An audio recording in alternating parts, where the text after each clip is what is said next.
तीसरा है bulbo urethral gland के। तो ये तीनों ग्लैंड जो है इनके सिक्रेशन को हम सेमाइनल प्लाज्मा कहते हैं। क्या कहते हैं इसको? हम सेमाइनल प्लाज्मा कहते हैं। तो सेमाइनल प्लाज्मा जो है उसमें क्या क्या है, उसमें जो है वो सिक्रेशन ऑफ सेमाइनल ग्लैंड शामिल है, ठीक है, जो कि 60% हिस्सा है इसका, ठीक है।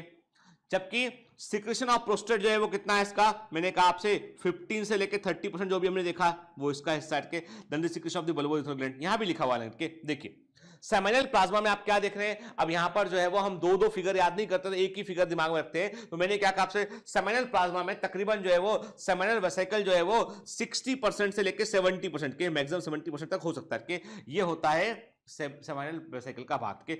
इसमें क्या क्या होता है, इसमें मैंने बताया था fructose is the very important thing जो यहां पर हमको देखने मिलता है, ठीक है, ठीक है, फ्रक्टोज एंड द प्रोस्टाग्लैंडिन्स इसके अंदर है, ठीक है।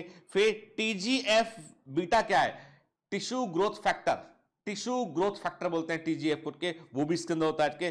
फिर हमने कहा जो प्रोस्टेट सिक्रेशन है वो कितना है, वो 15 से लेके वो 15 से जो 15 से लेके वो 30% के आसपास प्रोस्टेट का सिक्रेशन होता है, ठीक है। और इसमें कुछ मात्रा में हम जो है एपिडाइमिस का सिक्रेशन भी इसके अंदर हम शामिल करते हैं, हालांकि बहुत मामूली अमाउंट में होता है वो। तो क्या होता है इसमें सिट्रिक एसिड इसके अंदर होगा, ठीक है। इसमें प्रोटियोलाइटिक एंजाइम देखा था, पेप्सिनोजन की बात की थी, प्रोटियोलाइटिक एंजाइम इसमें होंगे, ठीक है। प्रोस्टासोम्स होंगे, क्या होते हैं आगे हम बात करेंगे, कि पॉलीएमाइन्स होते हैं, लिपिड्स होते हैं इसके अंदर, ठीक है, ठीक। फिर एपिडाइमिस भी कुछ परसेंटेज में शेयर करेगा, वो होता है एपिडाइमोसोम्स होगा। मतलब ये है कि 10% तकरीबन जो है 5 से 10% कंपोनेंट जो है वो एपिडाइमिस भी यहां पर कंट्रीब्यूट करता है इसके अंदर, ठीक है।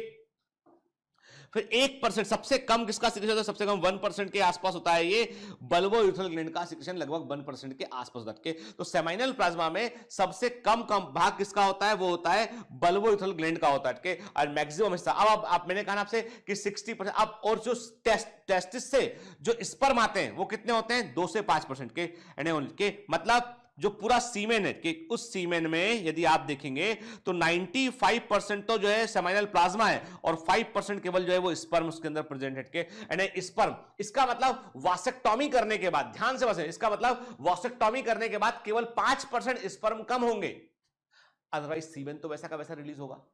जब कोई व्यक्ति इसको वासेक्टॉमी, जो गलतफहमी लोगों की नसबंदी करने के बाद लोग जो है वो सेक्सुअल एक्टिविटी में इन्वॉल्व नहीं हो पाएंगे, कि सीमेन नहीं निकलेगा, ये गलतफहमी लोगों के दिमाग में होती है। तो क्लियर कर दूं मैं कि वासेक्टॉमी होने के बाद केवल 5% जो स्पर्म कंट्रीब्यूशन होता है सीमेन के अंदर वो उसमें नहीं जुड़ पाएगा, 95% सीमेन वैसा का वैसा रिलीज होगा, क्योंकि उसमें सिर्फ इतना सा होगा, उसमें स्पर्म शामिल नहीं होगा, क्योंकि उसमें सेमाइनल वेसिकल का सिक्रेशन वो रिलीज होगा उसमें, क्योंकि हम वास्ट डिफरेंस को पहले ही काट चुके हैं, हम वहां से नहीं काटा हमने, ऊपर से नीचे से काट चुके हैं उसको, हम काट के बांध चुके हैं उसको।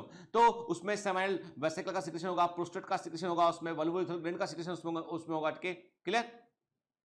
तो कहने का मतलब ये है कि यहां पर जो है वो सीमेन के अंदर 95% तक जो है सेमाइनल प्लाज्मा है, 5% जो है स्पर्मेटोजोआ होता है उसके अंदर, ठीक है, क्लियर है ना। तो देखो यदि हम सेमाइनल प्लाज्मा की कुल वॉल्यूम की बात, कितना होता है एक बार एक इजेकुलेशन में कितना होता है सेमाइनल प्लाज्मा, एक इजेकुलेशन में एक बार जब सीमेन बाहर रिलीज होता है उसमें कितना होता है, तकरीबन ये 2 से लेके 6 ml होता है, डिपेंड करता है कि पीएच वैल्यू जो है वो कितना 7 to 8 होता है इसमें। सेमाइनल ग्लैंड सिक्रेशन जो है वो, उसमें मैंने कहा ना कि ये सेमाइनल ग्लैंड का सिक्रेशन जो है वो तकरीबन 60 से 70% के आसपास होता है। फिर अब ये अलग अलग डेटा बेटा अलग अलग बुक मेडिकल बुक्स का है, तो अब इसको लेके कंफ्यूज नहीं करेंगे, हम सिंपल याद रखेंगे 60 से 70% प्रोस्टेट का सिक्रेशन है, सेमाइनल वेसिकल का सिक्रेशन है, ठीक है। 15 से 30% प्रोस्टेट का और एपिडाइमिस का सिक्रेशन है, देन 1% के आसपास सिक्रेशन किसका है, वो है बल्बो यूरेथ्रल ग्लैंड का, एंड 5% के आसपास है स्पर्मेटोजोआ, ठीक है, clear. Now the question for you, आपके लिए एक क्वेश्चन है, ठीक है, आप मुझे इसका आंसर करेंगे, बताएंगे मुझे कि seminal plasma in human male is rich in के। तो ह्यूमन मेल में सेमाइनल प्लाज्मा में क्या होता है अधिक मात्रा में, ठीक है। ऑप्शन ए है fructose and calcium, option B है glucose and calcium, option C है DNA and testosterone, option D है राइबोज एंड पोटेशियम, ठीक है। This is an MCQ for you, आपको बताना है कि इसका सही उत्तर क्या होगा, what is the right answer, ये आप मुझे बताएंगे, क्लियर, ठीक है। चलिए ठीक, तो आज बेटा हम बात अपनी यही खत्म करते हैं, ठीक, आज हम अपनी बात यही खत्म करेंगे और हम जो है नेक्स्ट लेक्चर में जो है इसके आगे बात करेंगे और हम देखेंगे, हम यूरेथ्रा को देखेंगे और हम देखेंगे पेनिस को देखेंगे कि पेनिस में किस तरह की ब्लड सप्लाई होती है के, पेनिस का इरेक्शन मैकेनिज्म क्या होता है, पेनिस के अंदर किस तरह के टिश्यू होते हैं के, और फिर उसके बाद हम जो है वो मेल सेक्स ऑर्गन है, जो मेल रिप्रोडक्टिव सिस्टम है, उसको हम कंप्लीट करेंगे, देन फिर उसके आगे हम बढ़ेंगे, ठीक है ना। तो नेक्स्ट क्लास में बड़ी इंपॉर्टेंट क्लास में हम कई सारी चीजें जो एग्जाम में आती है उसको हम डिस्कस करेंगे। आप देखेंगे बेटा इस चैप्टर में बड़ी संख्या में क्वेश्चन होते हैं कि हम लोगों के पास जो डेटाबेस में क्वेश्चन कलेक्शन है, यू कैन आपको जान के आश्चर्य होगा कि 1300 प्लस क्वेश्चन इस टॉपिक से अब तक जो भी एग्जाम हुए हैं पिछले 10-20 साल में, उनमें 1300 से अधिक क्वेश्चन केवल इस चैप्टर से पूछे गए हैं, ठीक है, मतलब सब मिला के इतना बड़ा डेटाबेस है, and we have database of about more than 30,000 question in biology के, उसमें से आप पाएंगे कि तकरीबन जो है वो 1300-1400 क्वेश्चन जो है वो अकेले इस चैप्टर के हैं, ठीक है। तो हमें बस ये करना है बेटा कि हमको देखो अब क्या होता है कि जैसे अब आपको आज पढ़ाया मैंने, फिर डीपीएस में कुछ क्वेश्चन आएंगे तो वो सब रिकॉल करने के लिए होता है आपको, तो आपको बिल्कुल बेटा है ना हर दिन है ना, एक भी दिन मिस मत कीजिए। कमांडो ट्रेनिंग का मतलब ये है कि आप हर दिन जो है वो हर दिन अपना आप परफॉर्मेंस शीट खुद का पढ़ते, हर दिन आप डीपीएस सॉल्व करते, इकट्ठा मत कीजिए। इकट्ठा करके आप बोलेंगे घौच पौच हो गया, समझ में नहीं आ रहा, तो वो आपकी प्रॉब्लम है, क्योंकि आप देखिए if you are a genuine and true commando तो you should follow the instruction के।